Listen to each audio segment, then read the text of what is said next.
ఓం శ్రీ మహాగణాధిపతయే నమః. హాయ్ హలో నమస్తే, welcome back to Anirudh news. Surya Jayanti సందర్భంగా 6వ తేదీన తిరుమలలో రథసప్తమి పర్వదినం నిర్వహించనున్నారు. ఆ రోజు స్వామివారికి ప్రత్యేక సేవలు, పూజా కార్యక్రమాలు జరగనున్నాయి. రథసప్తమి రోజును పురస్కరించుకుని 7 వాహనాలపై స్వామివారు ఆలయ మాడవీధుల్లో విహరించి భక్తులకు దర్శనమివ్వనున్నారు. పవిత్రమైన మాఘమాసంలో శుక్లపక్ష సప్తమి తిథిని రథసప్తమి లేదా మాఘసప్తమి అని పిలుస్తారు. మీరు కనుక ఫస్ట్ టైం మా ఛానల్ చూస్తున్నట్లయితే తప్పకుండా మా ఛానల్ని సబ్స్క్రైబ్ చేసుకోండి. పక్కనే ఉన్న బెల్ ఐకాన్ కూడా క్లిక్ చేయడం వలన నేను ఎప్పుడు వీడియోస్ పెట్టినా మీకు నోటిఫికేషన్ వస్తుంది, మీరు చూడొచ్చు. ఈ పరమ పవిత్రమైన రోజున శ్రీ సూర్యదేవుడు జన్మించాడని, ప్రపంచం మొత్తానికి జ్ఞానం ప్రసాదించాడని వేదాల ద్వారా తెలుస్తోంది.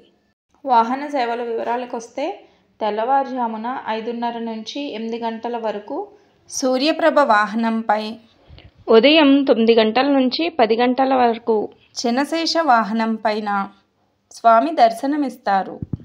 ఉదయం 11 గంటల నుంచి మధ్యాహ్నం 12 గంటల వరకు గరుడ వాహనం పైన, మధ్యాహ్నం 1 గంట నుంచి 2 గంటల వరకు హనుమంత వాహనం పైన, మధ్యాహ్నం 2 గంటల నుంచి 3 గంటల వరకు చక్రస్నానం, సాయంత్రం 4 గంటల నుంచి 5 గంటల వరకు కల్పవృక్ష వాహనం, సాయంత్రం 6 గంటల నుంచి 7 గంటల వరకు సర్వభూపాల వాహనం పైన, రాత్రి 8 గంటల నుంచి 9 గంటల వరకు చంద్రప్రభ వాహనంపై స్వామివారు భక్తులకు దర్శనమివ్వనున్నారు.